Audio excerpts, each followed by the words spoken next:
Hello everyone, achieve your goals में आपका स्वागत है। आज के इस वीडियो में हम डिस्कस करेंगे हिस्ट्री के उन प्रश्नों पर जो अक्सर कॉम्पिटिटिव एग्ज़ाम में पूछे जाते हैं। तो शुरू करते हैं आज का वीडियो।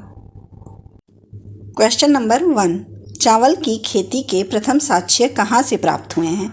ऑप्शन है ए गंगा घाटी, बी जमुना घाटी, सी बेलन घाटी और डी हिमालय की घाटी। चावल की खेती के साक्ष्य कहाँ से मिले हैं? बेलन घाटी से मिले हैं।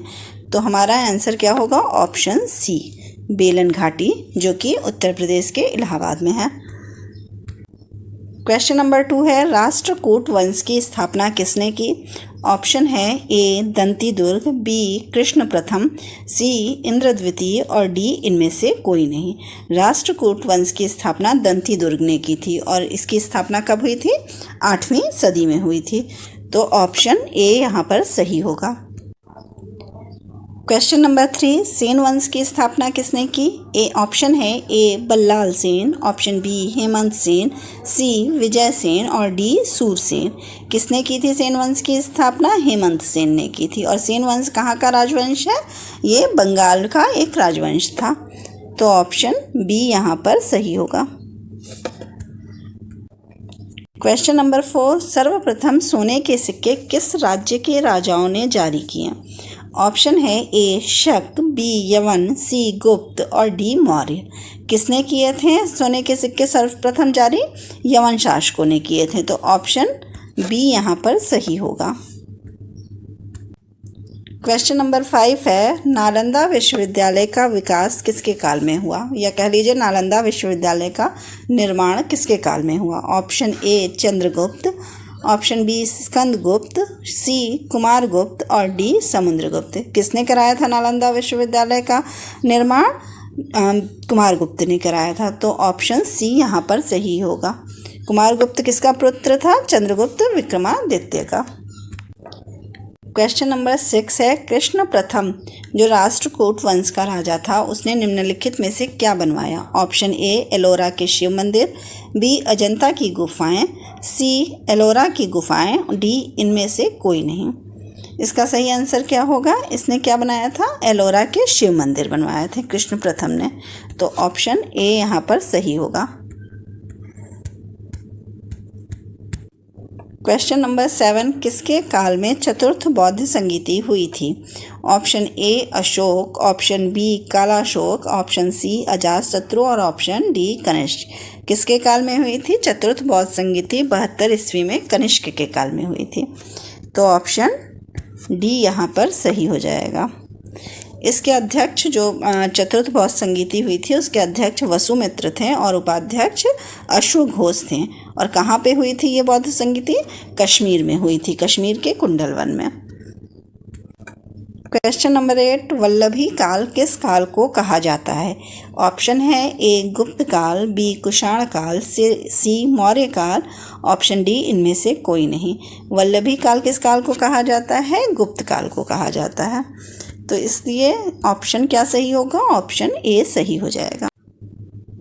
क्वेश्चन नंबर 9, भारत की रुई अन्य रुइयों से अधिक सफ़ेद है। यह विचार किसका था? ऑप्शन ए अलेक्जेंडर का, बी मेगास्थनीज का, सी हीरोडोटस का और डी इनमें से कोई नहीं। किसका था ये विचार? ये था मेगास्थनीज का। और मेगास्थनीज कौन था? मेगास्थनीज जो है वो सेल्यूकस का जो है सेल्यूकस द्वारा भेजा गया राजदूत था। किसके दरबार में? चंद्रगुप्त मौर्य के दरबार में। और इसने कौन सी बुक की रचना की थी? इंडिका की। क्वेश्चन नंबर 10, 10 राजाओं का युद्ध किस नदी के किनारे हुआ? Option A Parushni, B Vitasta, C Ganga और डी सिंधु। किस नदी के किनारे हुआ था 10 राजाओं का युद्ध? परुष्णी नदी के किनारे हुआ था। ऑप्शन ए सही होगा। इसमें किसने किसको हराया था? इसमें भरत जन के राजा जो सुदास थे उन्होंने 10 राजाओं के संघ को हराया था। क्वेश्चन नंबर 11, गुप्त राजाओं ने कौन से सिक्के चलवाए? 1 दिनार, 2 ड्रम, 3 रूपक, 4 स्वर्ण। सही विकल्प चुनिए। ऑप्शन ए है केवल 4, ऑप्शन बी है केवल 1, ऑप्शन सी है केवल 1 और 3 और ऑप्शन डी है 1 और 4। क्या चलवाए थे? जो है गुप्त राजाओं ने कौन से सिक्के चलवाए थे? दिनार चलवाया था और क्या चलवाया था? स्वर्ण चलवाया था। तो यहाँ पे क्या ऑप्शन सही होगा? ऑप्शन डी यहाँ सही हो जाएगा। 1 और 4 दिनार और स्वर्ण चलाए थे। दिनार क्या था? दिनार जो है रोमन साम्राज्य की नकल में चलवाया गया सिक्का था और स्वर्ण जो है वो सोने और चांदी का बना हुआ शुद्ध भारतीय सिक्का था। क्वेश्चन नंबर 12, कुषाणों ने किसके सिक्के चलवाए? ए सोने के, बी चांदी, सी तांबा और डी उपयुक्त सभी। कुषाणों ने किसके सिक्के चलवाए थे? सोने, चांदी और तांबे तीनों ही प्रकार के चलवाए थे। तो इसलिए क्या होगा सही आंसर? सही आंसर होगा ऑप्शन डी। क्वेश्चन नंबर 13, अंतिम मौर्य सम्राट कौन था? Option A Ashoka, option B Brihadratha, option C Samprati और ऑप्शन डी इनमें से कोई नहीं। कौन था अंतिम मौर्य सम्राट? बृहद्रथ था। तो ऑप्शन बी यहाँ पर सही हो जाएगा। जो बृहद्रथ था अंतिम शासक मौर्य काल का, उसको किसने मार दिया था? पुष्यमित्र शुंग ने मारा था और फिर क्या किया था? शुंग राज्य की स्थापना कर दी थी। क्वेश्चन नंबर 14, बौद्ध धर्म का कौन सा अंग मूर्ति पूजा में विश्वास नहीं करता है? ऑप्शन है ए हीनयान, बी महायान, सी वज्रयान और डी इनमें से कोई नहीं।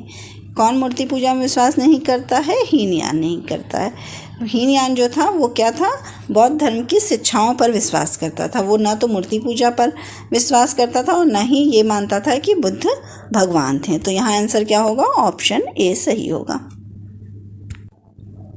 क्वेश्चन नंबर 15, बौद्ध धर्म के महायान पंथ का विकास किसके काल में हुआ? Option A Ashoka, option B Kalashoka, option C Kanishka और ऑप्शन डी अजातशत्रु। किसके काल में हुआ था? इसका सही आंसर क्या होगा? कनिष्क। कनिष्क के काल में जो है महायान पंथ का विकास हुआ था, क्योंकि जो कनिष्क के काल में क्या हुई थी? चतुर्थ बौद्ध संगीति हुई थी और उसी में क्या है? बौद्ध धर्म 2 भागों में बढ़ गया था, हीनयान और महायान। क्वेश्चन नंबर 16, मौर्य काल के दौरान राज्य के राजस्व की वसूली कौन सा अधिकारी करता था? ए सन्निधात्री, बी प्रदेष्ट, सी संहर्ता, डी सेनापति। कौन करता था मौर्य काल में राजस्व की वसूली? संहर्ता करता था। ऑप्शन यहाँ पर सी सही होगा। मौर्य काल में राजस्व का प्रमुख स्रोत क्या था? कृषि था। क्वेश्चन नंबर 17, अभिधम्म में कथावत्थु के बारे में किसने लिखा है? ऑप्शन ए अश्वघोष, बी महाकश्यप, सी मोगलीपुत्र तिस्स और ऑप्शन डी इनमें से कोई नहीं। किसने लिखा है अभिधम्म में कथावत्थु के बारे में? लिखा है मोगलीपुत्र तिस्स ने। तो ऑप्शन सी यहाँ पर सही होगा। मोगलीपुत्र तिस्स जो थे वो कौन थे? बौद्ध धर्म के भिक्षु और विद्वान थे। वे अशोक के जो हैं वो आध्यात्मिक गुरु थे और अशोक के पुत्र महेंद्र के भी आध्यात्मिक गुरु भी थे वो। क्वेश्चन नंबर 18, किस यज्ञ में वैदिक काल में सुरा का प्रयोग होता था? ऑप्शन ए सौत्रामणि, बी राजसूय, सी पुत्रेष्टि और डी अश्वमेध। किस में होता था सुरा का प्रयोग? सौत्रामणि में होता था। तो ऑप्शन ए यहाँ पर सही होगा। क्वेश्चन नंबर 19, ऋग्वेद का एक मंडल किसके लिए समर्पित है? ऑप्शन है ए अग्नि, बी वरुण, सी इंद्र और ऑप्शन डी सोम। किसके लिए समर्पित है? सोम के लिए समर्पित है। तो ऑप्शन डी यहाँ पर सही हो जाएगा। क्वेश्चन नंबर 20, कौन सा पीटक नैतिक आचार संहिता के बारे में बताता है? Option A Abhidhamma Pitaka, option B Vinaya Pitaka, option C Sutta Pitaka और ऑप्शन डी इनमें से कोई नहीं। कौन बताता है नैतिक आचार संहिता के बारे में? विनय पीटक बताता है।